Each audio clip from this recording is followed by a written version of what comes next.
Vice President Yemi Osinbajo charges Christians to see resurrection of Jesus Christ as an assurance of a better life in him.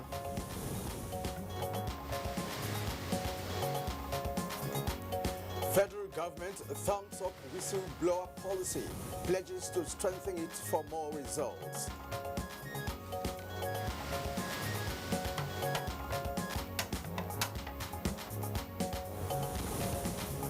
And first, Nigeria-China Governors Investment Forum ends in Guangzhou with signing of 3 memoranda of understanding.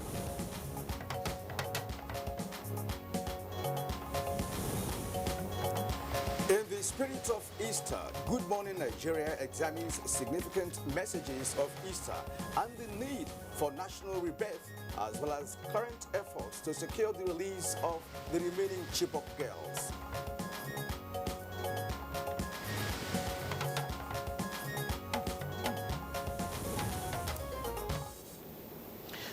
All right, let's quickly refer you to the Bible, precisely in the New Testament, where Easter, of course, is a festival celebrating the crucifixion, death, resurrection of Jesus Christ on the 3rd day. Now, it is also preceded by Lent, which is a 40-day period of fasting, prayer, and penance, which also began, Kieran, on Ash Wednesday. Yeah. Yes, Claire. Easter is believed to be the most important feast in the Christian calendar, even though the Easter is not celebrated with such pomp as Christmas. Its significance and ramifications for Christians far outweigh every other feast or celebration. Indeed, Kieran, of course, to many Christians, the death and resurrection of Jesus Christ is central, to the faith. That's because, as the Bible says, if Christ did not rise from the dead, the faith of Christians would have amounted to naught. Now, that, of course, will be an empty ritual. Of course, the message of Easter takes many different shapes and forms, but the most central is always one of the renewal and rebirth, which is fitting with the story of the resurrection.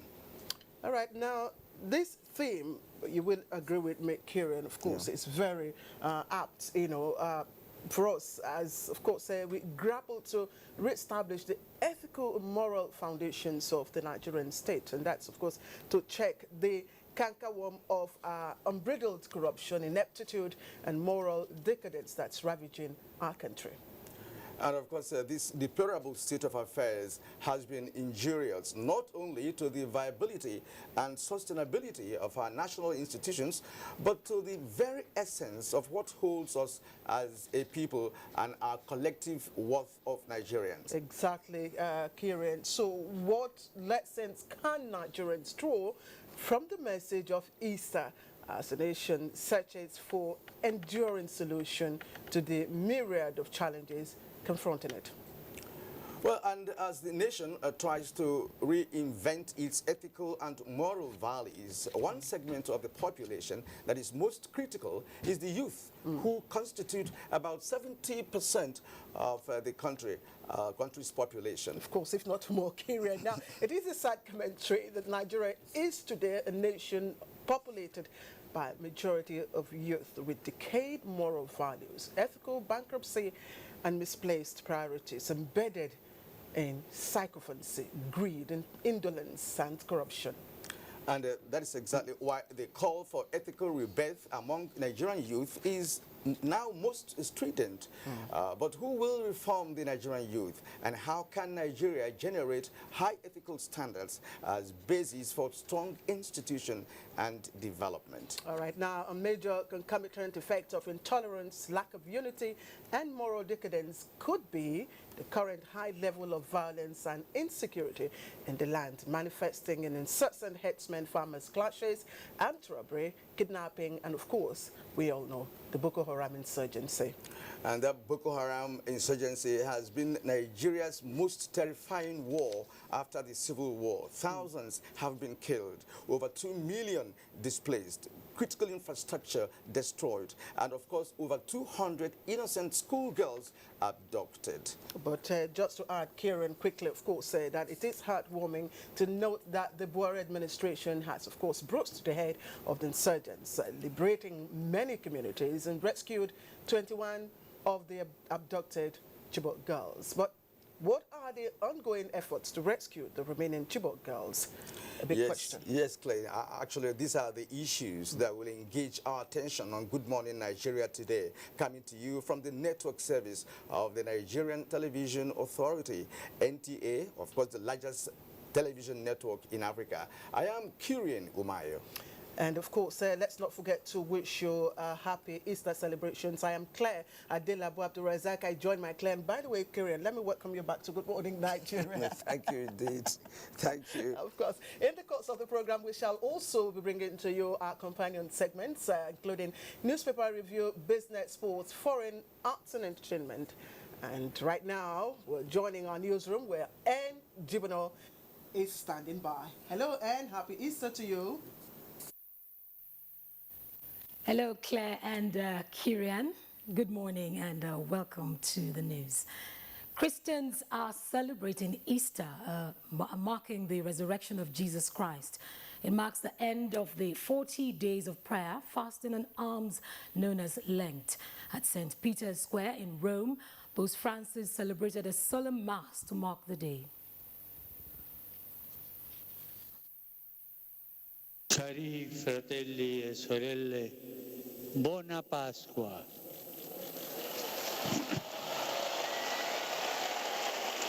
Dear brothers and sisters, happy Easter. Pope Francis, in a homily, described Jesus' crucifixion and resurrection as the basis of Christianity's faith and hope. The Pope particularly prayed for Syria, hoping that all those suffering the effects of the conflict can receive the needed humanitarian aid. Pope Francis also prayed for an end to violent acts and conflicts in Iraq, Central African Republic, Nigeria and Sudan. The risen shepherd goes in search of all those lost in the labyrinths of loneliness and marginalization.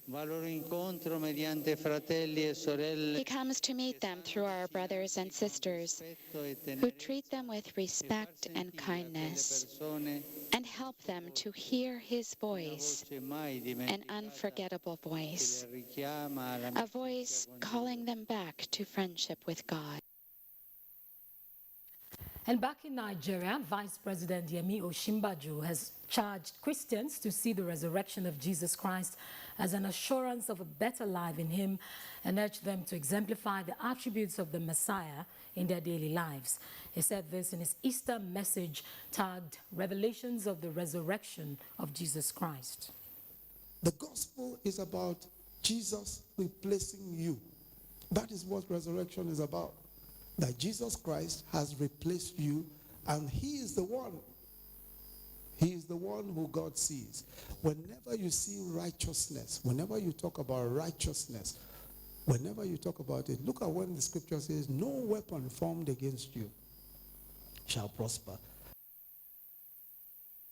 Nigerians have been enjoined to keep hope alive towards a better country, just as the death and resurrection of Jesus Christ signifies hope and salvation for mankind.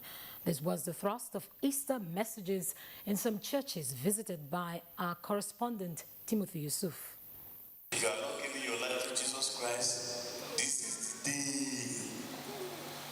He faced a lot of problem because of the redemptive plan, so that you can be redeemed.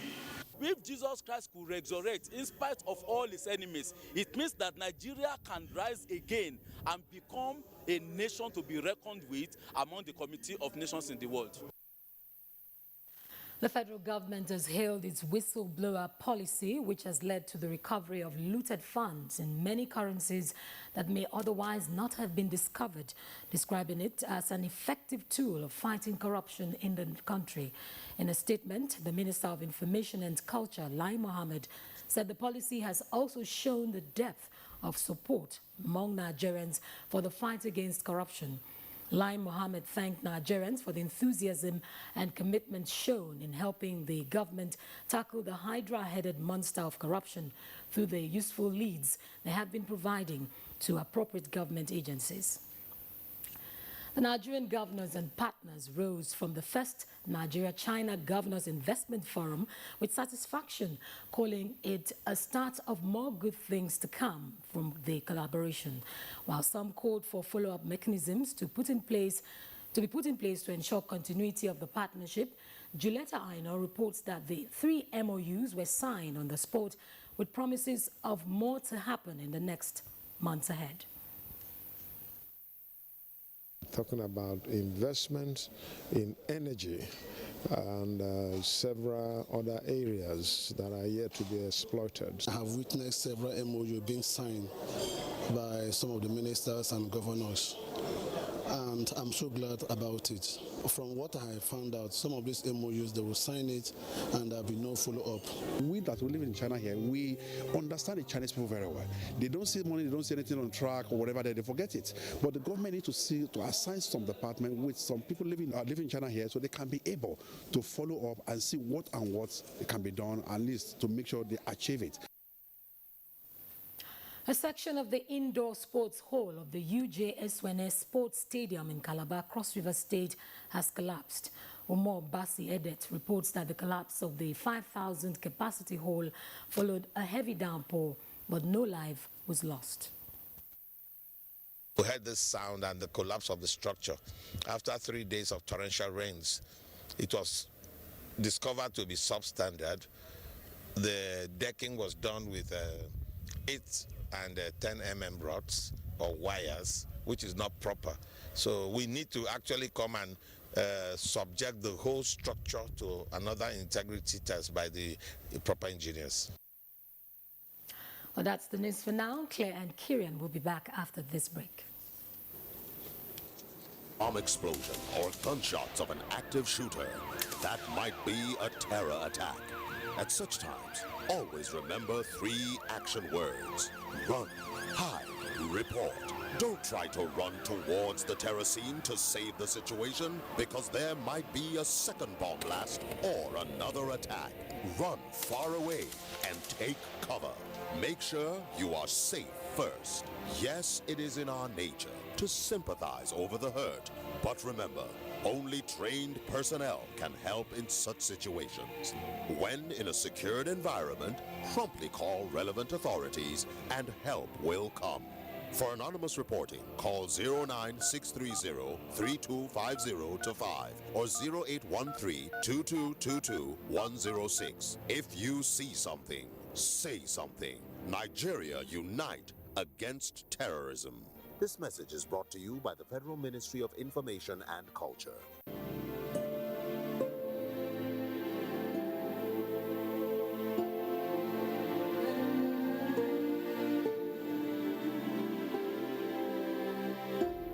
Before now, people head off for India and all that to run dialysis and take care of their renal pathologies.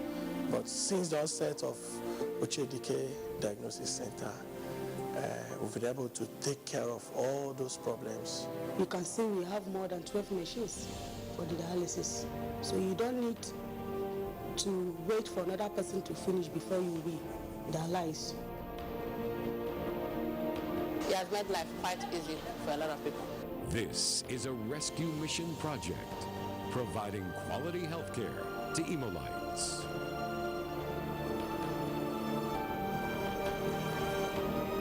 The Imo Rescue Mission.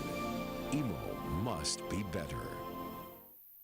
NTA Properties Investment Company Limited, a subsidiary of the Nigerian Television Authority, specializes in creating comfort in all areas of life, such as real estate investments, that is, land, houses, and office spaces, mass leasing, savings and loan scheme, household items and car loans, and so much more.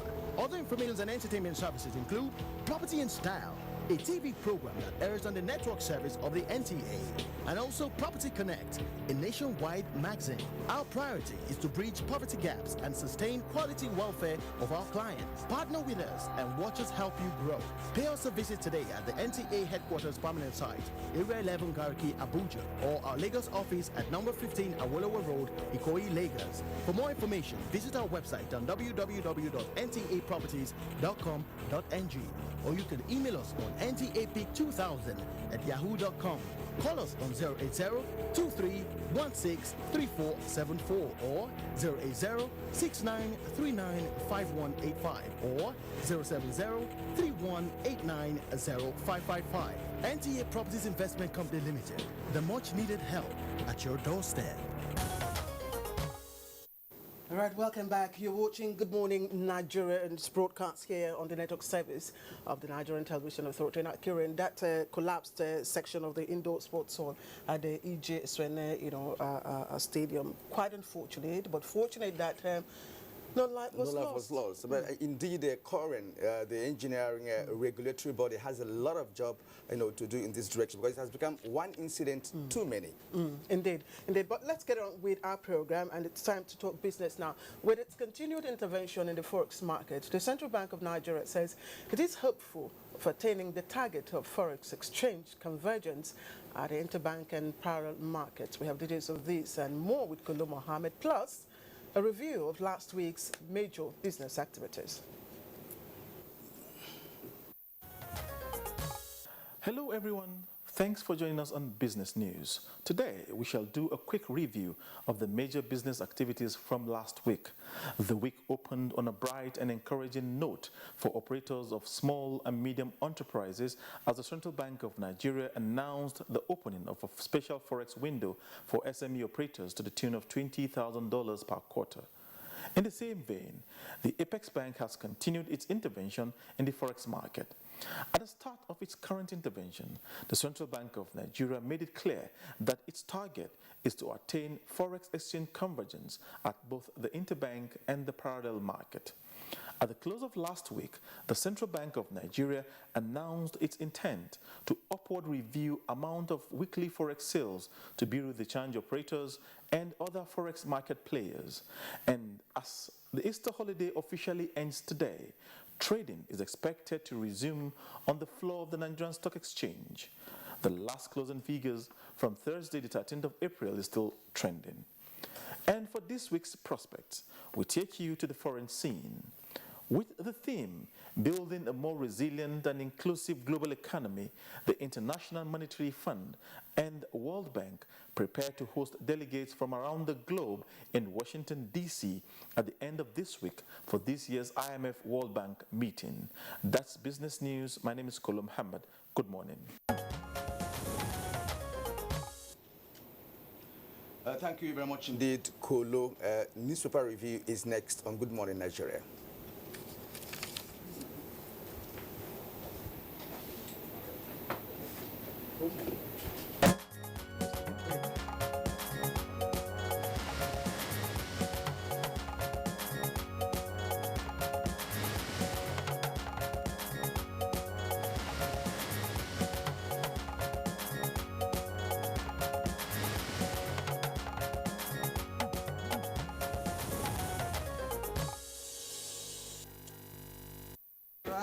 Thank you once again for joining us. We already have Bayo Atoyebe right here in the house. Bayo, happy Easter. Good to see you. Happy Easter. May you have a blessed Easter. Thank you. Thank you. How did you celebrate? Easter? Good morning, Nigeria. May you have a blessed Easter. All right, let's quickly begin with New Telegraph newspaper. And it's a busy front page for the New Telegraph.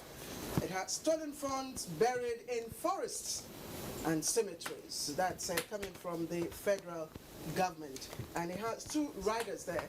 Looters more funds than government. Yes, that's looters have more funds than government. Now, on Econ, Nigerians must rise against corruption. You can find the details of those stories on page 2.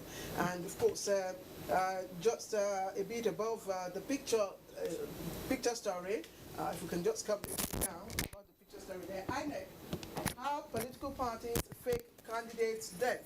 And politicians deliberately create ghost candidates. That's attributed to Yakobo. You can find the details of that on page 4. And above the nameplate, it's of course a story that will interest a lot of passengers. Abuja Airport runway ready today, and that's coming from FAN. It has a rider to that.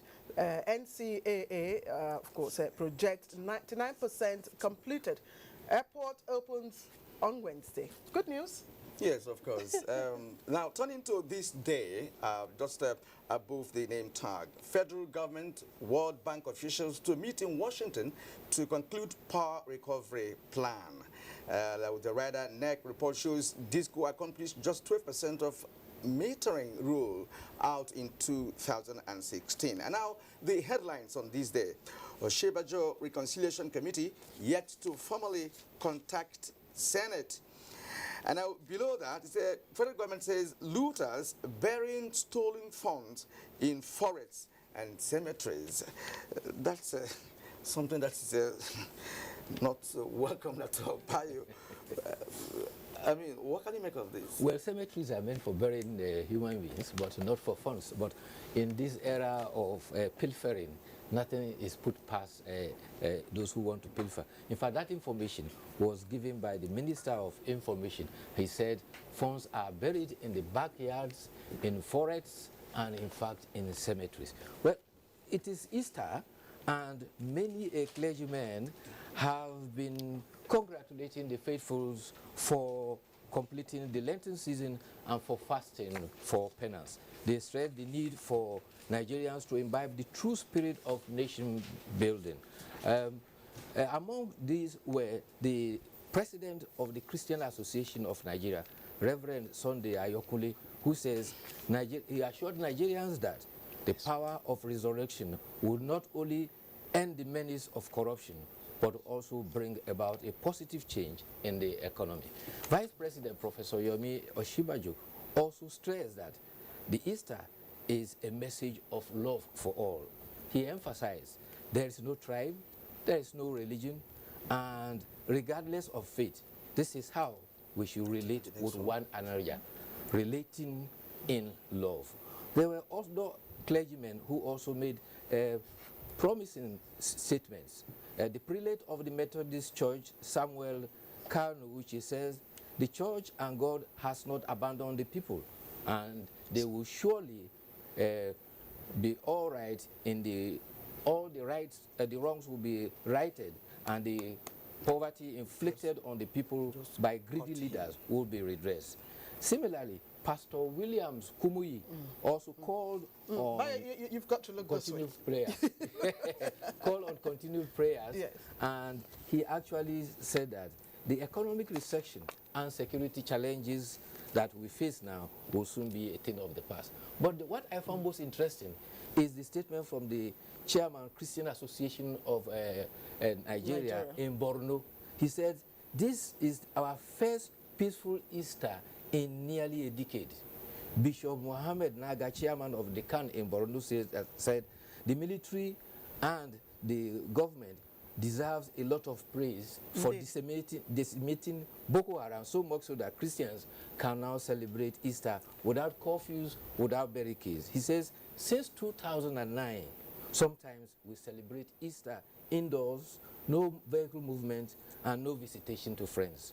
Indeed, Bayo, the Easter celebration, we must really applaud our military because it went uneventful, and I think it's something to rejoice about. Exactly. Now, let's take a look at Daily Sun, brought by the side of the tip of Daily Sun. Police sack revenue transport agents from highway with a rider order immediate dismantling of illegal checkpoints nationwide.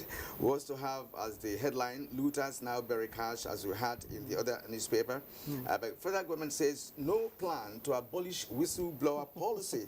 And of course, below the picture, there's another good story. Ikoyi Gate, recovered $45 million kept by Amechi. Wike insists. Well, I don't know whether that's any proof to that. Well, but just hold on. You take all this together. Of course, we have another newspaper, the Leadership. It has as its lead story, there you have it, cost cutting. Federal government saves 19 billion naira from travels, sitting allowances. Of course, you can see that it comes with a number of riders there, but that's the main story. There's also a story there. NSE lists 1.45 trillion naira worth of new securities in 2017 first reporter. Yes, now Daily Trust. Daily Trust has... just before you take Daily Trust, I think, Bayo, you want to say something? Yeah, I was just going to comment on the issue that Claire read earlier on. That was the issue about the Abuja International Airport. Nnamdi Azikiwe Airport, after 41 days, will be opened today. And this is, in fact, 2 days earlier than the 19th of April deadline that was set. However, the managing director of the Federal Airports Authority, Sally Dunoma, who revealed this, says that they are now inviting the Federal Airports Authority to come and inspect the runway that was reconstructed and to ensure that there's compliance with operational standards. The certification is to take 2 days, and after which airport runway will open for commercial businesses on Wednesday. The deadline cast in steel for the 19th of March has been met, and that means that the Honorable Minister of Aviation, who put his job and reputation on the line, has met the deadline. However, it is interesting to point out that the original runway was built in 1982, and it was meant to serve for 20 years. So since the year 2002, where the runway that served for 15 years was actually running on expired date. All right, Bayo, our time is up. But of course, we have Daily Trust has so many, front page stories. You want to go pick up a copy and trade. But Bayo, again, we'd like to appreciate you always. Thank you very much. All right. You're watching Good Morning Nigeria, and we're taking a short break. And when we come back, we'll get on to business.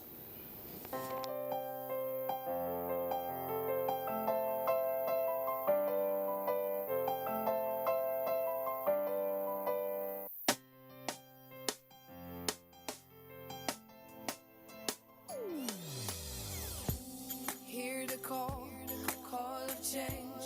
Stand up, Nigeria. Change is here and it's going to stay. Change begins with you. Oh yeah, make we go. Go to so let the change begin from within. Look at you, oh Geruola. Change begins with you and me. Change begins with me. Change begins with me. Change begins with me. Coca-Cola?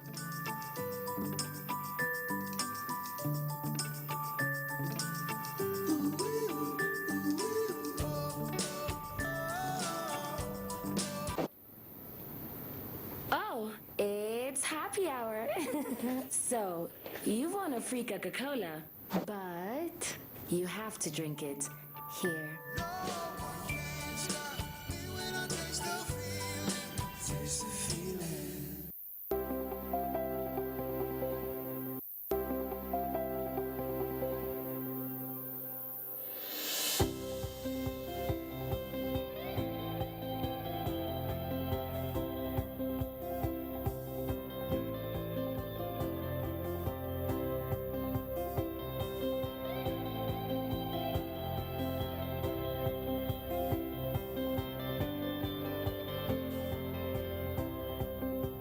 We appreciate the gesture, we appreciate her love, and we know that she cares about the people of Nigeria.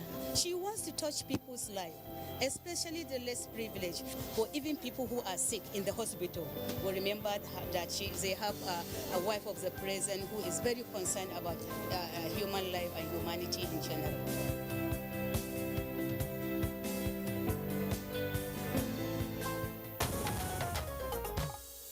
You can forward it to me. All right, welcome back. If you've just tuned in, this is the network service of the NTA, and you're watching Good Morning Nigeria. Kiran. All right. Now, the task of nation building is a hard and tortuous one. Its road is narrow, with many bends, but once in a while, there are occasions that allow for deeper reflection and perhaps re-engineering. The Easter celebration is one which observers say Nigerians must use in driving the rebirth the country deeply needs. Ahmad Ambali, in our background report, ties together the strings in the discourse around Easter and national rebirth.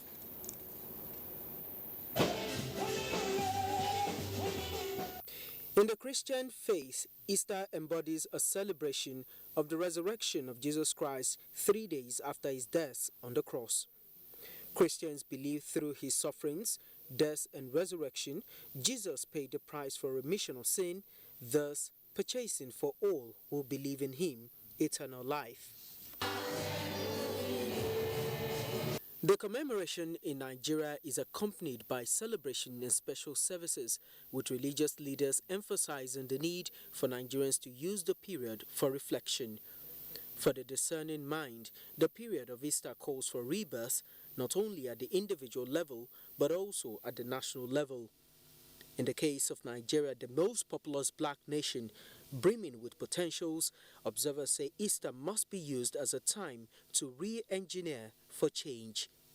On the economic, political, and socio-cultural fronts, they want Nigeria to rise from the ashes of its past and become imbued with virtues such as hard work, dedication, selflessness, and sacrifice. We must continue doggedly with determination to ensure that we work hard to free our country from recession and other afflictions. As evidence in the sacrifice made by Jesus, Nigerians, in their estimation, must begin to think above themselves on a wider plane that embraces all of humanity.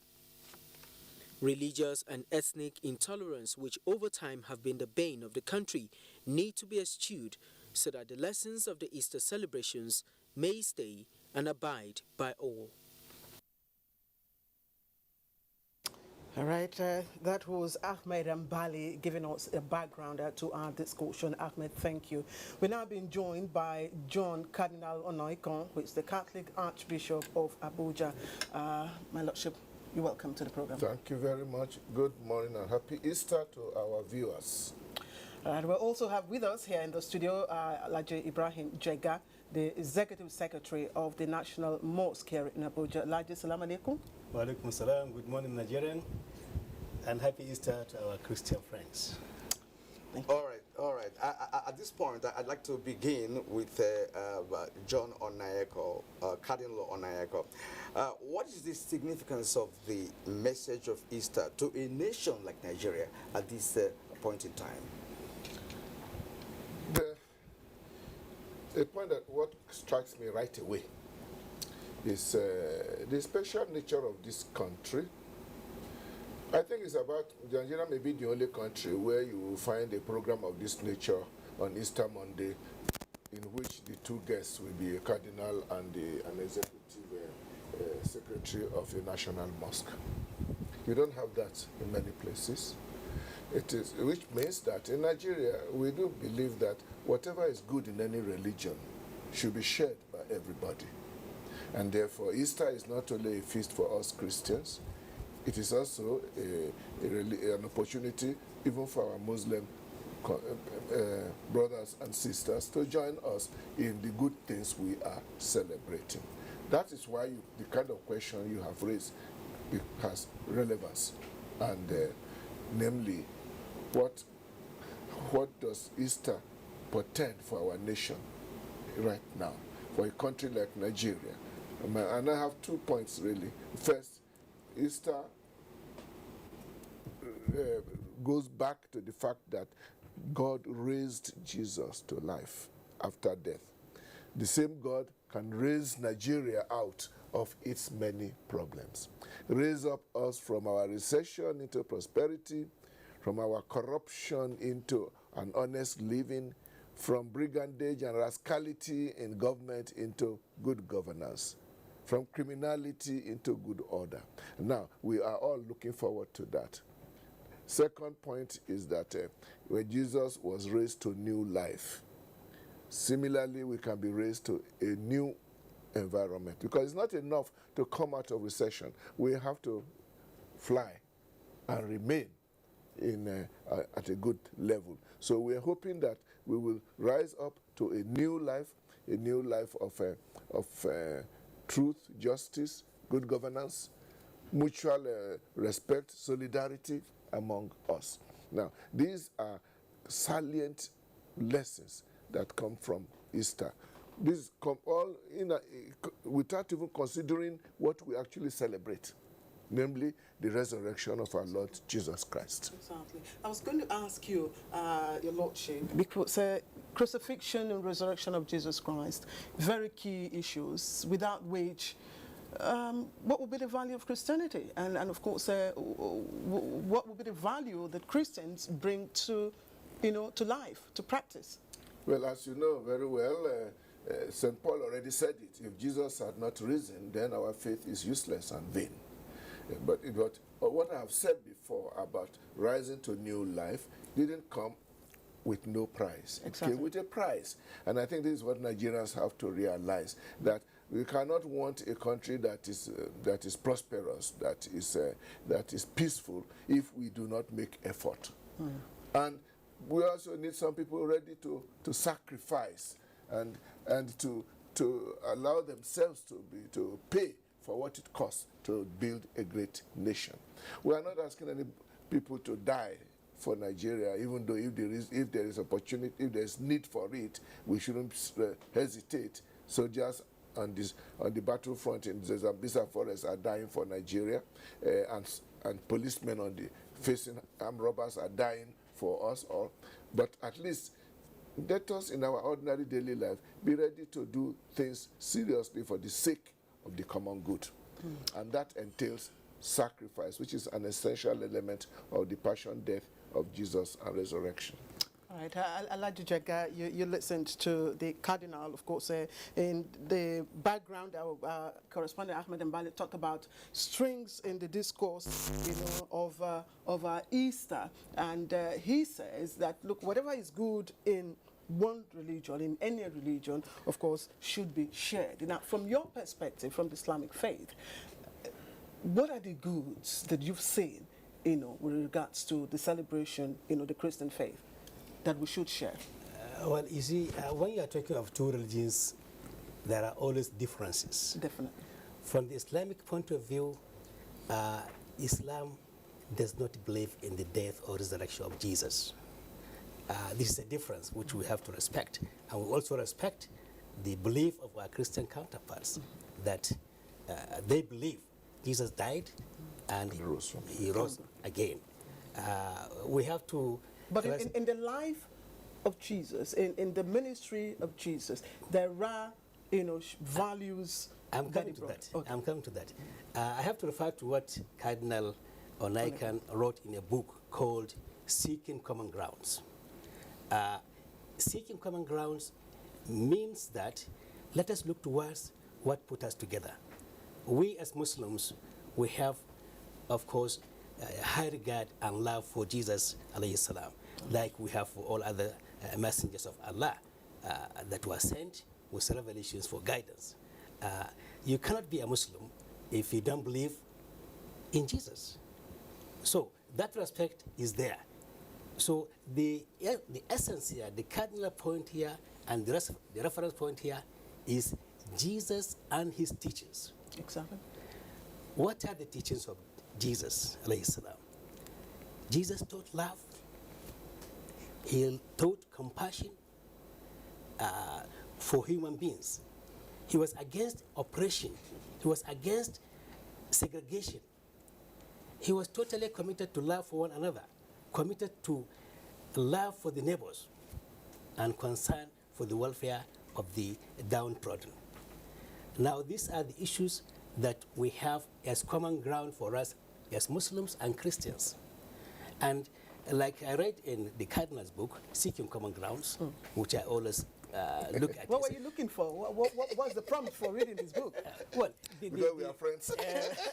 I'm sorry, it goes beyond that. Well, the issue is, so long as you have a country with different social, religious backgrounds, you have to seek for. You may not all believe in the same way of doing things, but you have common grounds. Absolutely. We have values, we have ethics that put us together. The value of love, the value of seeking for peace, the value of respect for one another's religion, like we have in chapter 6, verse 108, that prohibits you from insulting or abusing whatever somebody worships. So that respect for one another's religion is there. It's a virtue which you have to respect. So what is important here is for us to look for common grounds that put Muslims and Christians together so that we work towards the rebirth of Nigeria as a nation. All right, Alhaji Chega, it's quite appreciable the understanding of the two religions, and they're looking forward to a common ground all the time. Now, Easter messages, is all about renewal, rebirth, sacrifice, forgiveness, and love. Now, to what extent are these virtues lacking in the Nigerian society of today, and how can they be inculcated in Nigerians? You see, we have to understand this issue from two levels. The levels of leadership and the level of the followership. Here we are today in Nigeria, we have leaders who swore to their oath of allegiance and oath of office. But immediately after swearing to the oath of allegiance and oath of office, they immediately forget these oaths they have taken. They swore by the Bible or by the Holy Quran that they will be fair to all manners of people without favor or fear, affection or ill will. But then, immediately after that, they now concentrate on taking care of their party followers as against embracing virtually everybody or taking care of those who come from their geopolitical zones, which is wrong. Take, for example, the issue of allocation of land to those who need the land. Hardly you find that, let me put an example, you go to rivers or you go to Cross River, you are looking for a land to build a mosque. That is a Herculean task. But that is not usually applicable in Sokoto, where you have a street with dozens of mosques. And this is not applicable in Calabar or in Port Harcourt. So are we not under the same country called Nigeria? These are the issues. So our leaders, our political leaders, have to change themselves to ensure there is equity, fair treatment, and justice in the disbursement of resources that are trusted into their hands. Thank you, Alhaji. Your Lordship, along the same line that he was speaking, the Nigerians are now burying cash in the cemetery. But these are people who are either Christians or Muslims. These are people who have been entrusted with their positions of authority in this country to serve the nation and serve Nigerians. Yet, this kind of attitude is playing out in the present-day Nigeria. Where do we go from here? Yeah, we keep moving forward, slowly. Obviously, when somebody buries huge amount of money in the cemetery, it is obvious that he has not got the moral courage to let everybody know that I have this money. Under normal circumstances, you put your money in a bank. And when you need it, you write a check for it.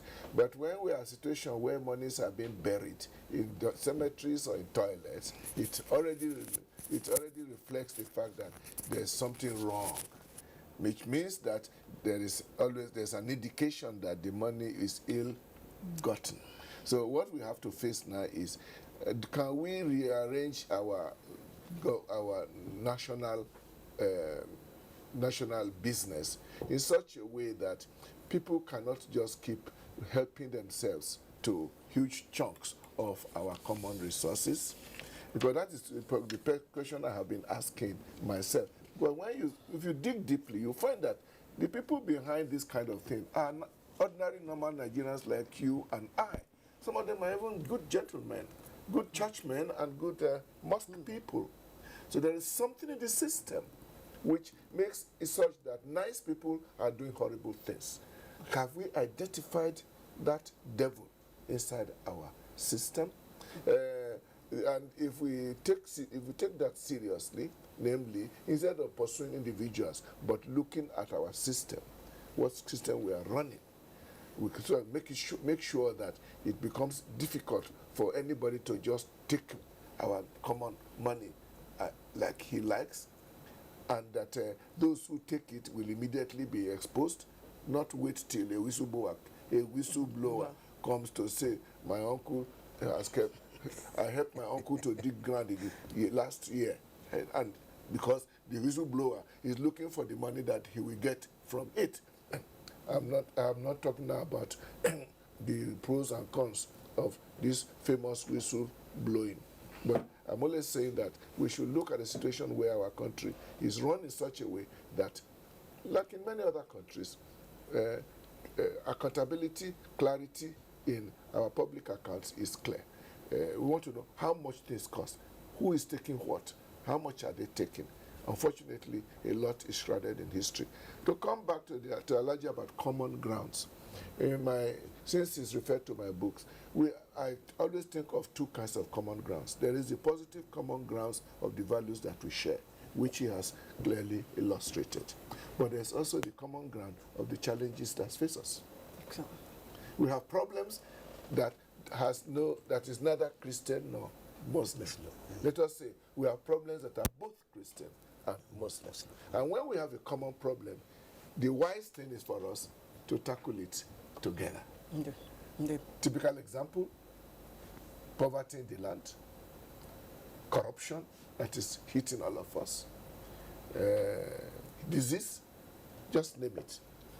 Your Lordship, you talked about the devil. You referred to the devil as you were talking, and I just probably will say that probably that devil could be found in the word hate, and that's why my next question, of course, both of you may wish to also respond, but let me begin with Elijah Jega.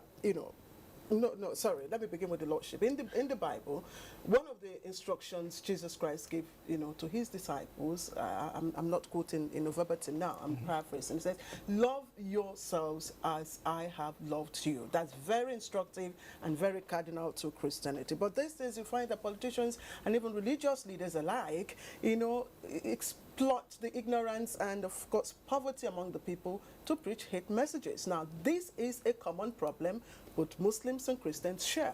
Your Lordship, how do we tackle that? I will look at it from different angles.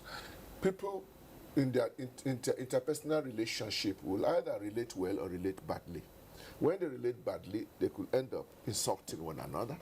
From insulting one another, it becomes preaching, talking, hateful messages. That, I think, will always be in human relationship.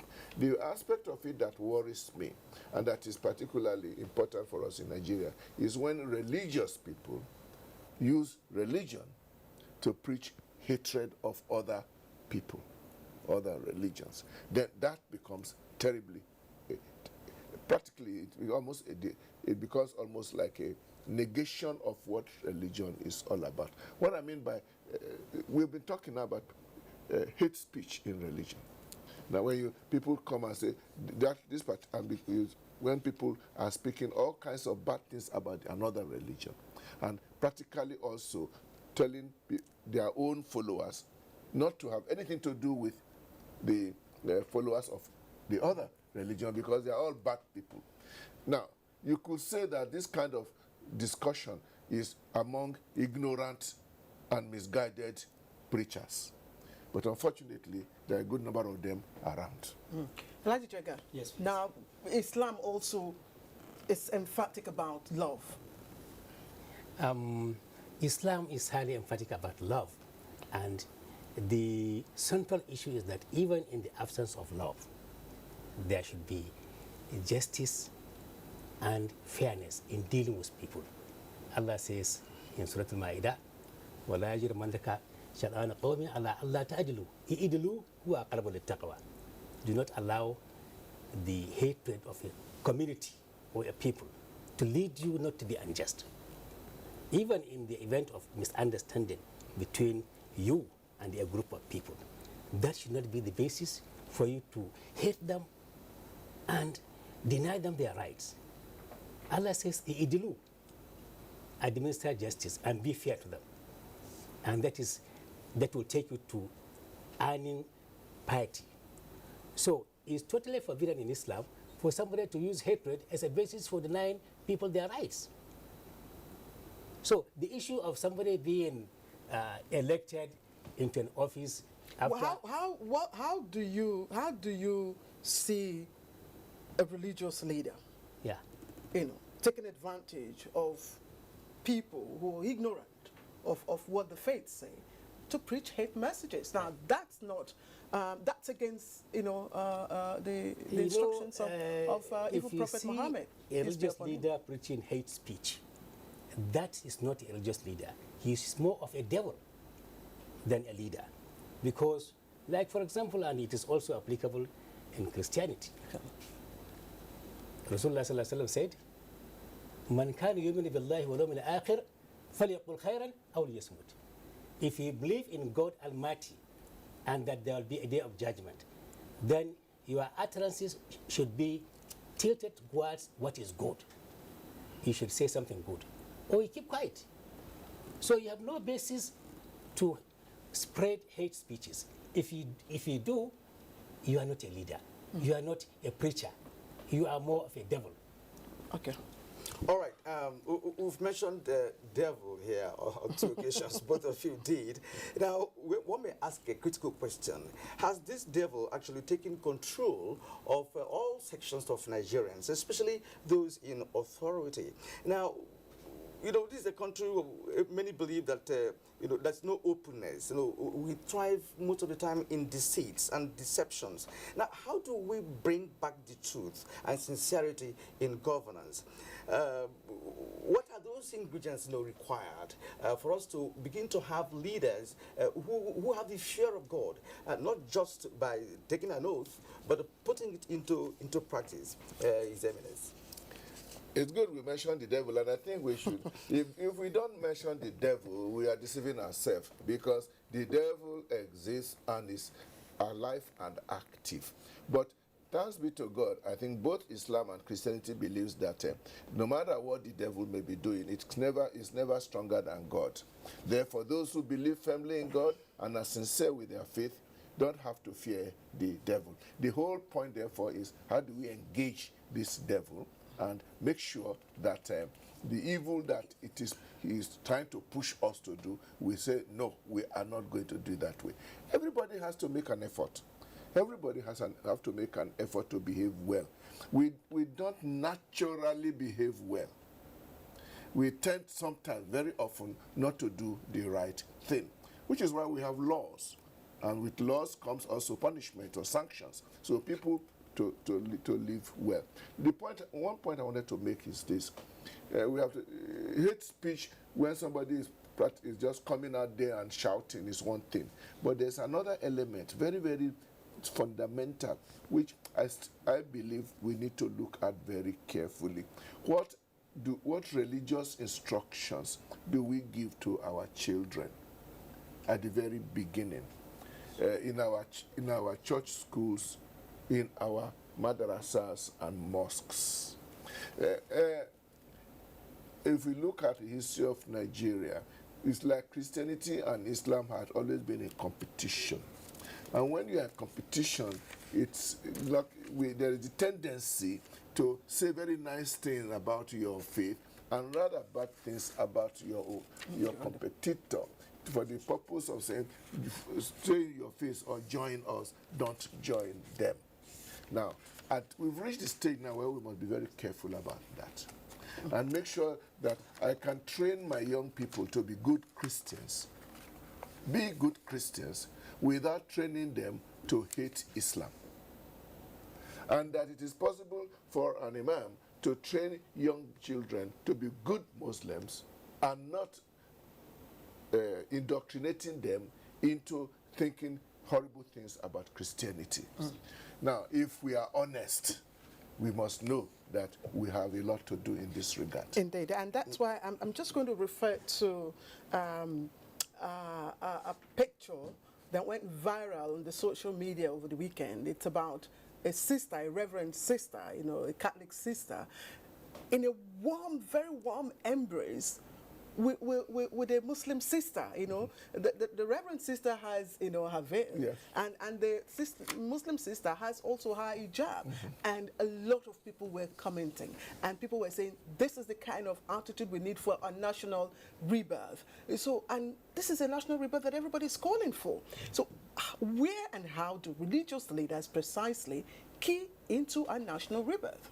By the time a Reverend sister embraces a woman in hijab, the way you are saying, they must have gone through this orientation, and that the Reverend sister has realized that the woman, despite her hijab, is a woman like me with the same problems, the same issues that we are pursuing. And the woman in hijab sees Reverend sister and sees that she's a woman like me with very good heart, and together we want to face our common issues. I wish I knew the details of what brought sister and hijab together. The Chibok girls. Oh, the Chibok girls, of course, naturally. You can see exactly. That's a good example. Exactly. The Chibok girls is very good because among the Chibok girls, although the majority of them are Christians, there were Muslim girls among them too. So even if you are talking from point of view of religion, Elijah Jega must also show interest in Chibok girls as much as myself. Well, that's what I meant by saying common challenges bring us together. And I'd still like Elijah Jega to touch on the very first question that His Eminence, touched, and that's a sincerity in governance. Because if you look at Nigeria, since 1999, when we returned to democracy, it has always been some kind of political experimentation. We've always seen inconsistencies in the economic plan and what have you. All these things play out on what our leaders do that is inconsistent with normal thing that a leader should be doing. So what's your take on this, and how do we now link all that to the rebirth we are talking about? You see, fundamentally the issue is lack of fear of God. Lack of fear of God. The conscience is not there. The fear of God is not there. People do not match their utterances with their actions. If you fear God and you know for sure that you are going to account for all your actions or inactions on the day when nobody will come to your aid, then you are bound to think twice, fear God, and match your utterances with your actions.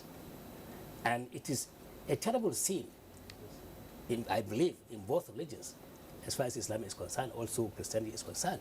It's a terrible sin for anybody to say something and act something else. The promises, the mandate given to our leaders should be respected. They should fulfill the promises. Whatever they promise, that they should deliver this, they should do this, they should provide this and that, then they should fulfill those promises. And that is to say, matching their utterances with their actions, fulfilling the promises. And coming to the issue of rebirth, you cannot rebuild or get somebody to be born again, if I may put it that way, unless if you change yourself, you work towards it. You have to revisit your conscience, your internal self as an individual. So you cannot just expect change to come when you don't work towards the change yourself. So you have to look at yourself, re-examine yourself as an individual, and re-examine the entire community. A community is made up of individuals. If the individuals have positive thinking in themselves, and they are ready and conscious and committed to positive change, then the entire community will one day turn out to be a changed society. Okay, I'm amazed at, the opinions and views that, we prefer when we talk about the two religions. Religious leaders both agree and emphasize values that both religions share. And if that is so, and we have so much decadence, corruption, poverty, ignorance, would it be that our religious leaders have failed or have, complicit or, I don't know. Or not in total control. Yes. Let's start with your Lord, your Eminence. I'm not going to allow anybody to put the blame for the problems of Nigeria on me. I have not taken any job to run this country. I didn't stand election. So the running of Nigeria, to make sure it runs well, should be, the burden and the responsibility should be placed where it is. I do agree, as a religious leader, and by God's grace, I'm considered one of the foremost religious leaders in Nigeria. What I judge myself on is, what do I preach? And to some extent, too, how do I behave? Because if you must also behave in such a way that it does not contradict what you say. If I preach the right thing, and I keep insisting on integrity, and I keep insisting that the poor people should be looked, that effort should be made not to forget the poor people, and I keep insisting that in the National Assembly you should spend less time on quarreling over your allowances and more on what is happening to the poor people living in the gutter. Once I do my duty, whether they do it or not is now their own responsibility. Now the question is, how do we link the good things we are saying with the reality on ground? In some places, the religious leaders take over government, like is happening in Iran, for example. But that doesn't mean that that brings paradise on earth. In some places, government people completely ignore religion.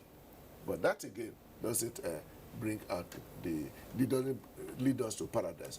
I believe that a country like Nigeria, where religious leaders have their say and they have freedom to speak, leaves the people in power the duty to decide and make up their own mind that I will do this. Luckily, almost all our political leaders tend to belong to one religion or the other. We even have a vice president who is a pastor.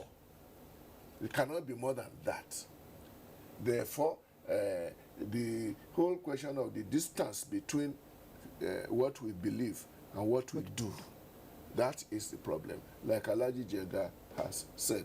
And I believe firmly that that gap not only can be bridged, it must be bridged. How do we bridge it, Alhaji Jega, that gap?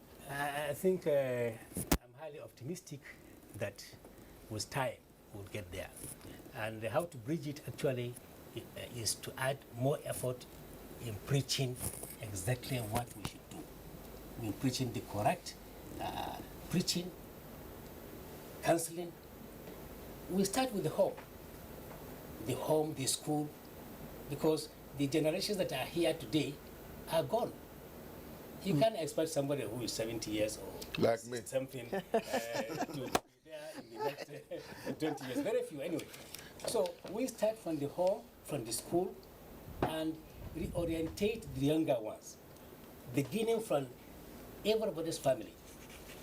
Take note of, observe your children. What are they doing? When do they come back from where they went out to?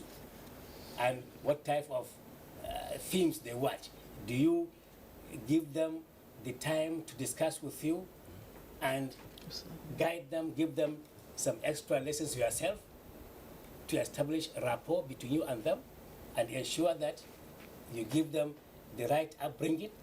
Once we concentrate on the home, then it will get to the larger society. All right, let me, of course, round off by appreciating... But before you do that, yes. Claire, I want to mention this. You know, in Nigeria, when it comes to pilgrimages, because we believe that pilgrimage is about renewal, you know, spiritual renewal, so to speak. Nigeria actually contributes a great deal of, you know, in the population of people who go to pilgrimages in Mecca or in Israel or Rome. But that does not reflect in our day-to-day activities and behavioral pattern. That is another issue because morals, as Alhaji Jega did say, plays a key role in all of that. Well, a religious leader who preaches something and does another, of course, is not a good one. And I think we do have many of them in this society today. Now, how do you, well, for those of you who are in the helm of affairs of Christianity and Muslim in this country, how do we fight those fake ones that keep deceiving the society? And of course, the younger generation of Nigerians, they easily assimilate such messages. How do we work against the fake preachers? Well, like I said, we shouldn't despair, we shouldn't be pessimistic, we should be optimistic. We will continue to do the best that we can in terms of preaching, in terms of enlightenment, and in terms of we ourselves doing the correct thing for it to be copied and emulated by others. I would like to believe that the incidence of fake preachers is not the order of the day. That the majority of those who preach in Nigeria are not fake preachers. There are fake preachers, and by their fruits we shall know them. As for pilgrimages, people go on pilgrimage for various variety of reasons. People go on pilgrimage more or less like tourism, and there are those who go on pilgrimage to make money. But if pilgrimage is part and parcel of trying to increase and deepen our spiritual convictions, it definitely has a positive impact. I have led some pilgrimages myself to Rome, to Israel, and to Lourdes, to holy places. We spend the whole time praying from one place to the other for ourselves. And if you look at the pilgrim, the way they are praying very, very seriously at some very important places, you can see that they are in touch with God. And we believe that when they come back home, it makes an impact on their lives. But if one goes on pilgrimage so that he can add JP to his name or Alhaji to his name, of course, once he has gotten Alhaji and JP, that's the end of it. All right, let me quickly add, Alhaji, and of course, Your Eminence, a huge population, number of our population, is comprised of the youths. And unfortunately, it is among them also that we record high moral and ethical challenges. How did we go wrong?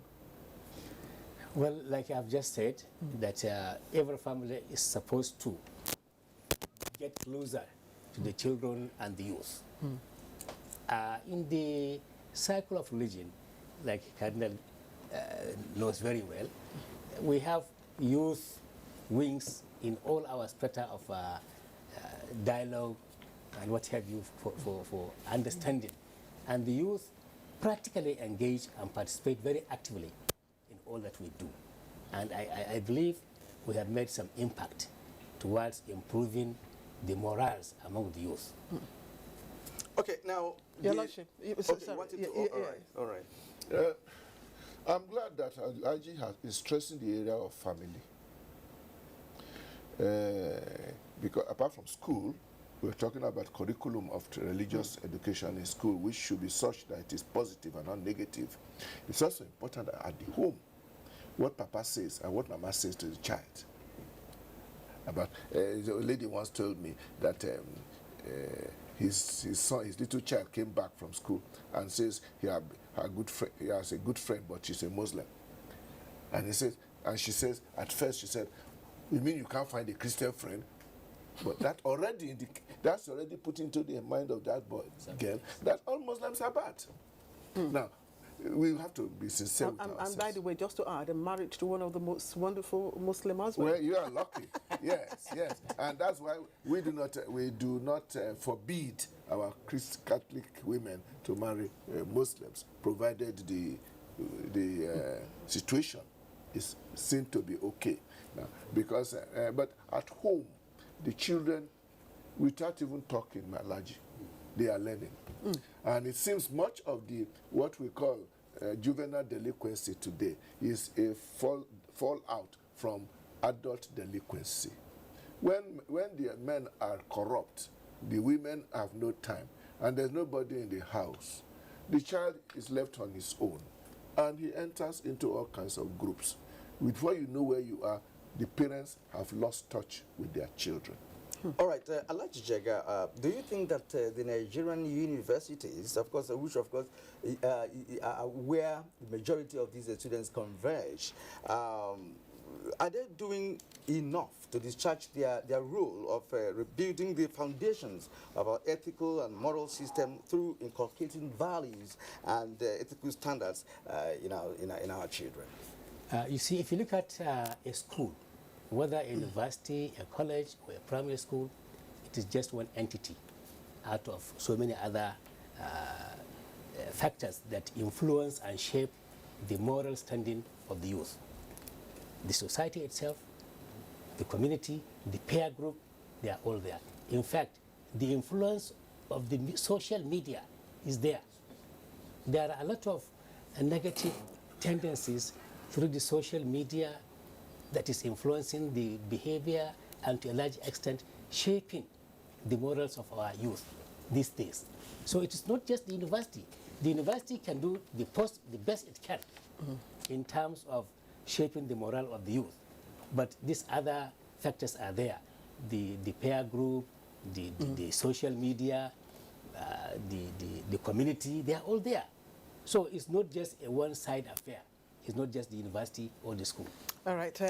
Alhaji Ibrahim Jaga, Executive Secretary in National Mosque Abuja, we really appreciate your conversation, and I must say I've enjoyed it. We thank you. And of course, I wish you a pleasant holiday. Thank you very much. And of course, to your eminence, this is our day, it's Easter. And by the way, there was a report in one of the papers that this is the best Easter celebration ever in the Northeast since the insurgents. So of course, we thank God. So we thank God. And so if there's hope in the Northeast, there is hope all over Nigeria. All right. Congratulations, your eminence. Thank you. And I wish you successful Easter celebrations. Same to you and to our viewers. All right. All right, that's the end of the first part of our conversation. And Good Morning Nigeria. We'll take a short break. When we come back, we have other discussions.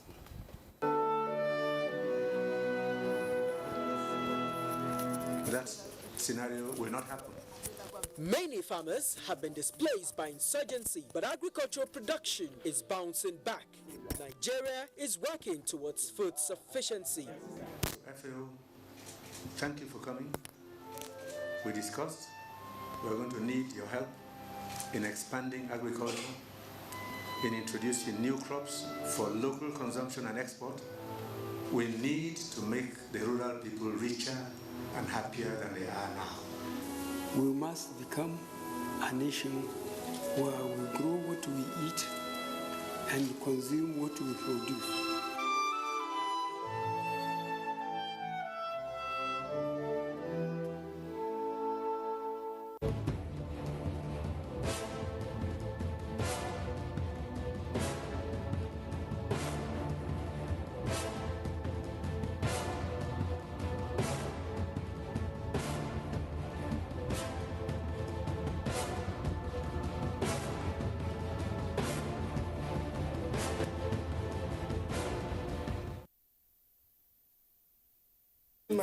All right, once again, this is the network service of the Nigerian Television Authority, the NTA, and you're watching Good Morning Nigeria. Time now for our second discussion today. And Kieran, I think you've got the background there. Okay. Of course, there it is. Now to the second leg of our discussion for today, which is closely related to our first discussion. A wise man once said, the time of youth is the golden period of life, a time when one chooses what path to follow, right or wrong. Therefore, aligning the thoughts, actions, and aspirations of youth, especially in Nigeria, with national ethos is of the utmost. Experts believe directing the minds of the youth to constructive enterprise requires a well thought out and articulated plan. How much of this is being taken into consideration by leaders, and how can youth themselves lead the charge, albeit from behind, in upholding right and denouncing wrong? Introduction of guests to ethical rebirth in Nigerian youths. We are now being joined by Chuks Akamado, President, Center for Ethical Rebirth among Nigerian youths, and we are yet to establish link with our Lagos Network Center, where we will also be having another guest there. Now, Claire, could you just start off? All right, of course. Chuks Akamado is President, Center for Ethical Rebirth among Nigerian youths. Mr. Akamado, thank you for joining us, and happy Easter to you. I wish you the same. I'm pleased to be here. I'm sure you listened to our earlier conversation. Oh, yes, I did. And of course, the place where the burden that we have placed, upon the youths, are we asking too much of the youths? No. If the future belongs to the youth, then what we are doing at the moment is the least that is required of us. Because tomorrow belongs to the youth. The youth should actually co-own the struggle to design a future that really meets the needs of the people. But it's unfortunate that where we find ourselves, that the youth of this nation, I beg to say, are essentially ill-equipped for leadership. And of course, that is the very basis for the existence of Center for Ethical Rebirth among Nigerian youths. Yes, the Nigerian youth is very keen to take over leadership in this country. But the question we should ask ourselves is, how prepared are we? Exactly. The question is, do we really have what it takes to take over the mantle of leadership and then bring about the desired changes? The answer is no, unfortunately. That's why we tell youth of this country that, yes, we want leadership positions, but first of all, we must purge ourselves of those vices we accuse our parents of before we can actually represent the positive change that we all desire. Now, this wasn't so in the past. Of course, in the past, we talked about good moral values. We all did have good moral values, which formed, our persons today. So what happens to the values, moral values of our youth today? Is it globalization, or is it a failure, of institutions and society? I think it's a failure of the institutions and society, starting from the family level. Proceeding there to the larger society. I think there is no more interest in ensuring that the youth turn out to be morally healthy. Initially, our parents went to school because, one, they wanted to have education, not just have education, but functional education. But today, our youth go to school not because of the intrinsic value of education. They just go to school because they want to be employable. That's not supposed to be so. For you to actually be an asset to the society, you have to be both academically sound and morally sound. But they should be guided, and whose responsibility is that? That's what I'm saying, that it has to be the failure of the institutions and, of course, the society. Our parents are not doing enough anymore. Our schools aren't doing enough anymore. Our religious institutions aren't doing enough anymore. The government itself appears not to appreciate the fact that what we have on our hands is a worsening emergency. I'll give you an instance. Now, there is something called drug abuse in this country, and everybody's carrying on as though all is well. All isn't well. A situation where in 2014, United Nations Office on Drug and Crime rated Nigeria to be number one in cannabis sativa seizure in the whole world, 196 countries. Out of 196 countries, and nobody's worried. And who are the people consuming these drugs? Youth. National Drug Law Enforcement Agency told us that between 2012 and 2015, they made 34,499 arrests. And then there were 7,317 convictions. Who are they convicted? Youth. Why are youth being predisposed to taking to such vices? Nobody's asking questions. It means that our future really is in jeopardy. Really, who are we planning for? All of these efforts, okay, anti-corruption, this, that, let us fix our economy and all of that. What are we really planning for? Because our tomorrow is in peril. All right, now you have blamed the parents, you have blamed the institutions, and you have blamed the government for this. Now, where should the youth now come in? What can they do for themselves? And an average Nigerian youth who has been educated, he understands, he knows the good, the bad, and the ugly, and perhaps may choose the ugly, if you like. Now, where do they come in from? Can they also learn these ethical values by themselves? Precisely, Kieran. Exactly. I'm sorry, I'm not taking the words out of your mouth. I just want to buttress what Kieran has said. Okay. And I was reading, and I read a part where a seventh minister of the Federal Republic, was speaking to a group of, graduates in the Southwest, and was saying to them, look, it is good to get angry, and I see the emotion and the anger with which you have spoken. He said, look, it is good to get angry. It is good to have, complain. But you must also think out of the box. You must also think and begin to, channel your energies into something. So how can the youths, channel their own energy to something positive? Well, same page. Our organization name is Center for Ethical Rebirth Among Nigerian Youth. The center is an acknowledgement of the failure of the youth themselves. It's because we recognize in all humility that we have failed ourselves. That's why we think that for us to make progress, we must look inwards. Like I said earlier, purge ourselves of all those vices and begin to lead very godly lives and begin to do things that can only advance our causes positively. That's why what we do at the center is to go from one secondary school to another, giving students voluntary moral instructions and special lectures on good citizenship. We have a duty as youth to reorientate ourselves. Our motto is restoration of cherished values. Yes, for us to move forward, we actually need to restore those cherished values of honesty, hard work, dignity in labor, and all of that. In any event, if we continue to blame our parents, that wouldn't in any way leave us better. So we actually have a sacred duty to make sure that we chart a fresh positive course for ourselves. And how can we do that? It's to make sure that we begin to sensitize ourselves the more and begin to ensure that the less than desirable elements amongst us are not the ones that are being put forward in the society. Those of us who are intelligent, those of us who are doing things that are quite commendable, we should find a way of celebrating them so that the upcoming generation will realize that indeed there is a need to lead a godly life. There is a need to lead a patriotic life. There is a need to lead a life that is worthy of emulation. So that is a duty that we believe that the youth owe themselves, because we cannot continue to blame our past leaders. Like I said, the future belongs to the youth. And because it belongs to the youth, we must do something to make sure that we salvage it.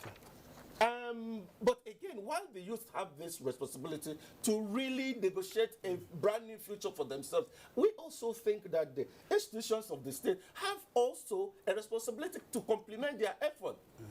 Okay, Chief Sakamoto, I can see the passion in you, and of course the energy in you, and you're very clear. You are in touch with youth. Well, next time we could have more discussions on this matter. Chief Sakamoto is the president, Center for Ethical Rebirth Among Nigerian Youth. Thanks indeed for coming. Thank you very much. We'll be taking a short break now. When we return, Good Morning Nigeria continues. Kidney and liver issues are on the rise. Why? This is monstrous. It's even womanstrous. Charlatans peddle drugs on the streets as if it is pure water. Why? I was not new. Enterprise is for money, not assured and quality service. Why? My dear sweet professor, am I trying to you so? Oh, yes. Episode 10, Season 3 of your rib-cracking comedy. Professor John Bull takes a swipe at the scourge of substandard goods in our society. Fake suppliers of products must be brought to justice before they create a calamitous atrocity in our community. Keep a date with us and laugh like never before. Electric bomb! Showing at 8:30 p.m. every Tuesday and Friday on NTA Network International and Star Times. Over and out. Brought to you by Glow. Welcome to the new speed of life. Cadbury Bournvita now comes in an attractive new 500-gram refill pack. Simply open and reseal after use to retain the chocolatey and creamy taste. Cadbury Bournvita. Prepare to win. NTA Television College Jos, an affiliate of Ahmadu Bello University Zaria, has maintained her reputation of putting together courses that are highly relevant to manpower needs of the broadcast industry. The college has put together 3 core courses for 4 weeks on computer networking for television for the engineers in the broadcast industry. Date 17th April to 12th May 2017. Registration fee 80,000 naira with accommodation. Also, a 4 weeks course on English grammar and pronunciation for broadcasters, presenters, scriptwriters, news editors, journalists, and master compares. Date 22nd May to 16th June 2017. Registration fee 80,000 naira with accommodation. TV College also has a 4 weeks course on specialized reporting to cater for those that want to learn the skills of reporting from judiciary, crime, conflict zones, environment, business, natural disasters, politics, and health. The course will teach you the ways to write and handle stories with peculiar situations. Registration fee 80,000 naira with accommodation. accommodation. Date 19th June to 14th July 2017. Venue of all courses will take place at NTA Television College, Rayfield, Jos. For more inquiries, contact us on 0806 980 9807 0703 660 7155 or email us at ntacollege@gmail.com. NTA Television College, Jos, training you to be the best you can be.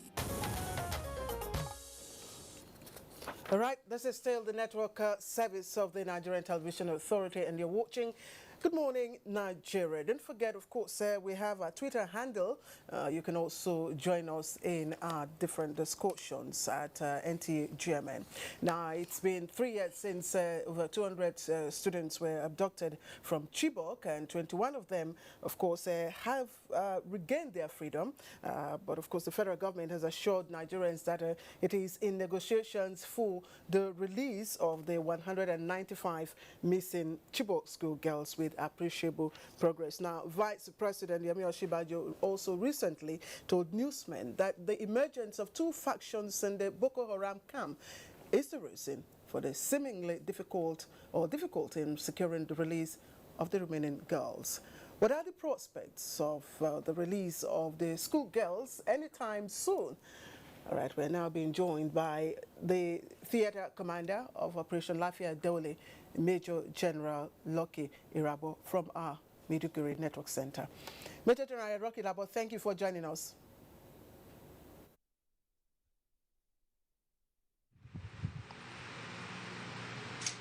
Can you hear us? It's very well. So thank you so much for having me.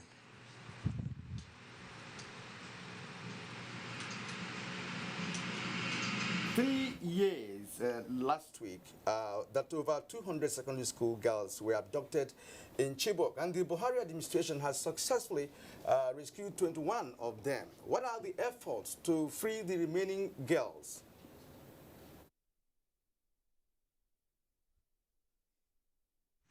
First and foremost, thank you for having me, and to also recognizing the fact that many of the Chibok girls have been rescued. But of course, I must also let you know that beyond the Chibok girls, for us here in Operation Lafia Dole, we have rescued well over 30,000 people, women and girls inclusive. So from the point of view of the operation, our search is not just for the Chibok girls, but for any other person, whoever has been held captive by the Boko Haram terrorists. Now, we learn that negotiations are on to free the rest of the girls. Now, can you confirm this? And in fact, let Nigerians know the efforts are being made to ensure that the remaining girls are rescued. You know that I'm not the right person to answer that question. But then, of course, if negotiations are being held, for me, it's good. But of course, I remain resolute in the mandate of Operation Lafia Dole, which is, of course, the military line of operation. So the discussion for the rescue or for the release, that is a different line of operation. I'm more concerned with the military line of operation as far as issues of Boko Haram terrorism and insurgency is concerned in the Northeast. While I appreciate such efforts, which I believe is highly commendable and should be pursued, but of course I do not need to focus my attention on that. All right, Major General Lucky Irabo, let me first of all congratulate you and your troops for a very successful Easter, of course, in the Northeast. Of course, that's in a long while. Again, what so far, how has the cleaning up of that area, how is it going? You want to share with us?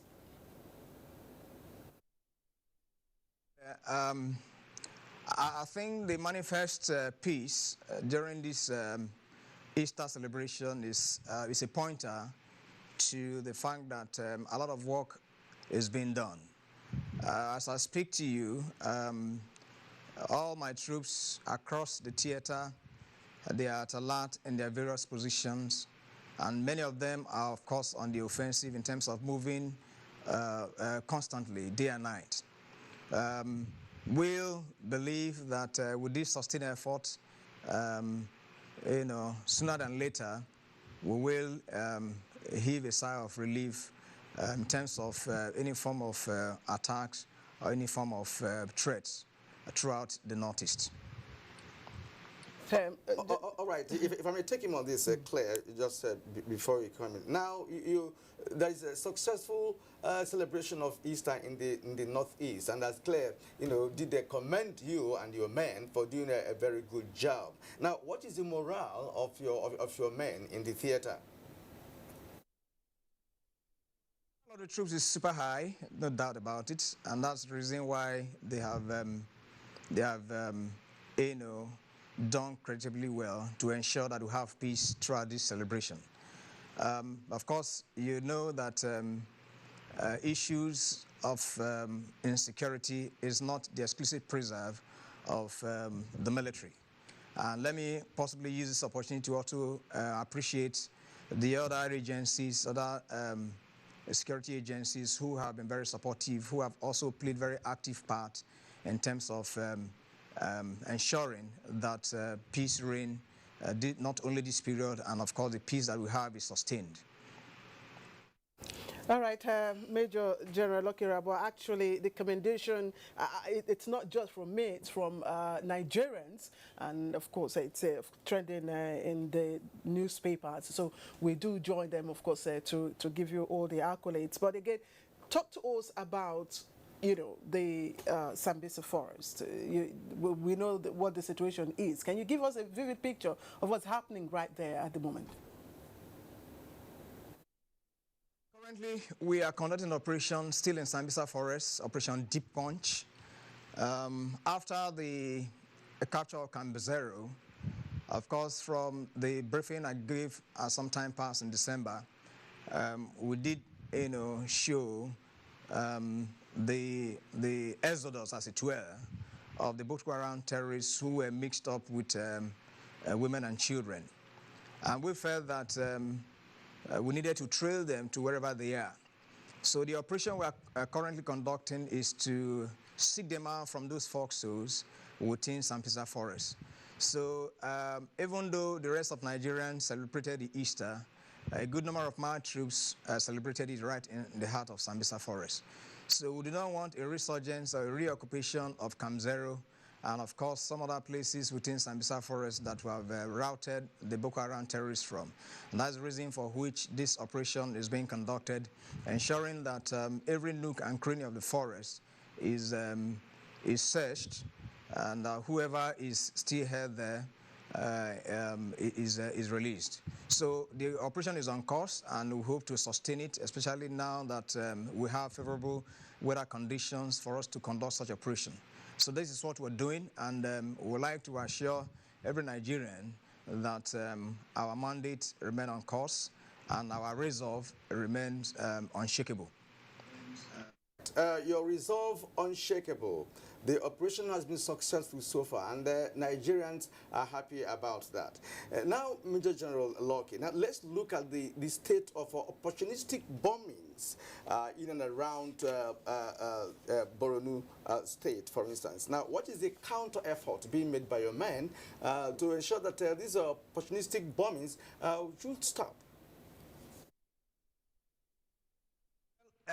The opportunistic bombing, as you call it, is something that may live with us for some time to come. Because, asymmetric warfare generally takes such shapes. But then what will be the intensity? What will be the frequency of occurrence? That is what will continuously reduce. You know that for any one incident that happens, of course, over 10 to 20 of such cases have been prevented. Within this period, because of the alertness and the vigilance of our troops, that you never saw occur within not just Maiduguri, but of course all the major towns and cities in not only Borno State, but of course the entire Northeast. We will sustain that measure. I do not think that this is a good platform for me to reel out what measures we are taking. But all I can tell you is that a lot of measures have been taken. We've learned from the mistakes of the past, and we are working, to ensuring that those gaps that once existed are properly closed. Right. Let me also ask you, I did talk about the successful Easter celebration in the Northeast. What may have led to that? Is it a probable change in operational tactics, or is it more support from, communities in your areas of operation? It's an aggregate of all these factors which you've talked about. I've appreciated in the time past, and which I'm still doing now, that the populace and of course everyone have increasingly given us support and encouragement. Information is flowing more than ever before. People are indeed, commending our troops, and that of course has also raised their morale. I would say that it's an aggregate of these various factors that has led to the status that you have now described relative to this Easter celebration. But it goes beyond that. Sometimes, the adage that says once bitten, twice shy holds true in such circumstances. And that's the reason why we have been able to make the impact that we have made thus far. And we want to thank God that this is what we now witness. Now, let's ask you this. It's a thing of joy that many communities have been liberated by your troops, and many of them also, returning. Many indigenes are returning to their homes once more. Now, what is the guarantee that there will be no second-time attack on these people who are just returning to their liberated communities? It's very important, because when you are returning to your base with the fear in your mind, it does mean that you may be a refugee right inside your own domain. So what's the assurances now that you ensure that there is no second-time attack on those liberated communities? I can give all the assurances possible relative to Operation Lafia Dole. But of course, I must also indicate here that liberating a community and asking other security agencies to take over, and then for as long as our troops pull out, the limit of my guarantees, of course, you know what that should be. But of course, what I can tell you is that the confidence which you must take away is the fact that the communities that we have liberated, which we have encouraged, the citizens to return to, have remained, peaceful since after reoccupation. That, in my view, should be a basis for the rest to know that assurances that come from us is something that should be taken seriously. And I must also commend the various state governments who have also done well in improving the lot of those communities in terms of rebuilding, reconstruction, and also making arrangements to ensure that food and other provisions are made available. Of course, not forgetting the contributions of various NGOs, including UN agencies. So the cascade of these various activities from various stakeholders is what, in my view, will guarantee further the assurances that I have given. Major General Irabo, we cannot talk about the operations of Lafia Dole without, of course, referring to the Chibok girls that have become synonymous with it. And so the Nigerian people would also want a reassurance that, look, the search for the Chibok girls is still on. So I'd just like to ask you, in your mandate, are you getting leads? Do we, have an inkling of where, they could be found? Claire, you are very right, and I've also said in time past that the Chibok girls incident is a very soft commentary in our historical path as an operation. But let me possibly also, whilst appreciating the need for these girls to be returned, we must also be very mindful in the way we overstretch the issues. Overstretching it because, as I speak to you, I have a good number of widows that live with me in the barrack and another barracks. I also have orphan children who have been made orphans by reason of this war. Do not have those who have organized themselves to speak for them does not mean that they do not exist. So we must be very sensitive to some of these classes of, those who have been affected by this insurgency beyond the Chibok girls, as well as the Chibok girls and their families. Let's not also forget that the more we stretch this issue of Chibok girls, you also bring in sadness. Look at each time I watch Esther Yakubu, I sometimes wonder whether they bring back our girls group, whether they understand the torture they are bringing that woman to bear upon that woman. And I think that let us have a way of resolving these issues without necessarily belaboring the point. And I just thought I should bring that up at this point. We are working assiduously to ensure the release of the Chibok girls and every other person that have been held. But we must also equalize the representations and of these various groupings so that we do not jeopardize the setting as they are currently. All right, thank you indeed for your submissions. Two questions here in one. You mentioned briefly in your previous comment on the issue of interagency collaboration, which is also very important with respect to the issue of liberated communities. You may want to touch on that briefly. And again, you recently released some suspects, but many more are still being held. Will you release more of these suspects? Of course, the release of those we arrest and the profile is a continuous one. When you are doing profiling, we're only interested in those who have anything to do with the terrorism and insurgency. Once the others are cleared, of course, they are released to the state governments for them to carry out further actions on them. So that is what we continue, and that's what we will do. With respect to the interagency cooperation, that of course is also continuing. We are scaling up what the status is, ensuring that other stakeholders come on board, going to the various communities to ensure that they carry out their own activities. And then, of course, the border areas, ensuring that those who have the responsibility for border issues, talking about immigrations and customs, they also become, in terms of their activities, they increase their activities in those general areas. So this is what we're doing. For the police, of course, is a progressive one.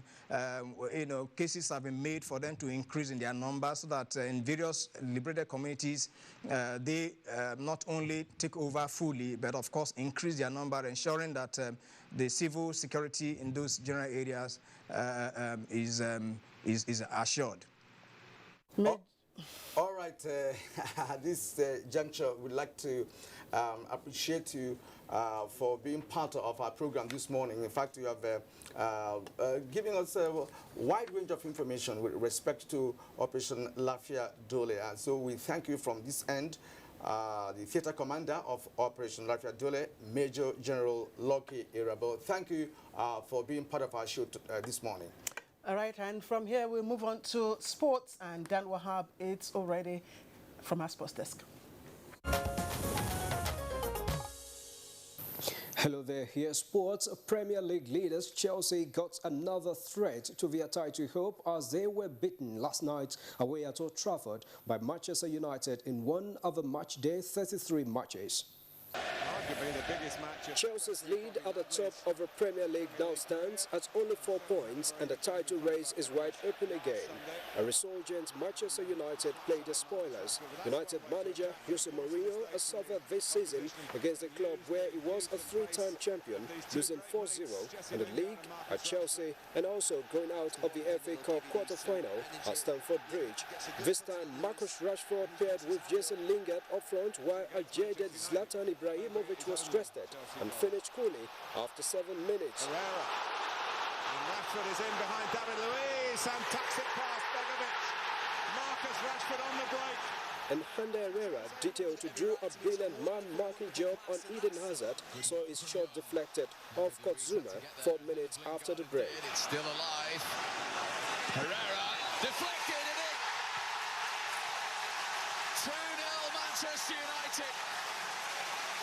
And Herrera with his first Premier League goal since February of last year.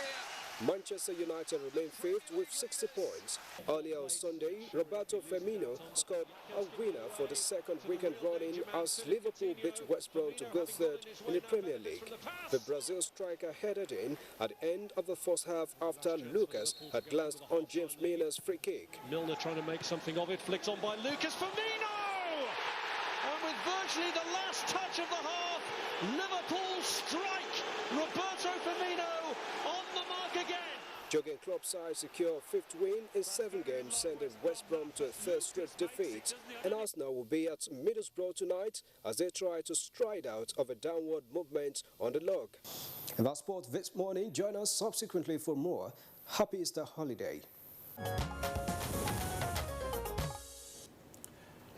All right, many thanks to you, Dan Wahab, of course, from our sports desk.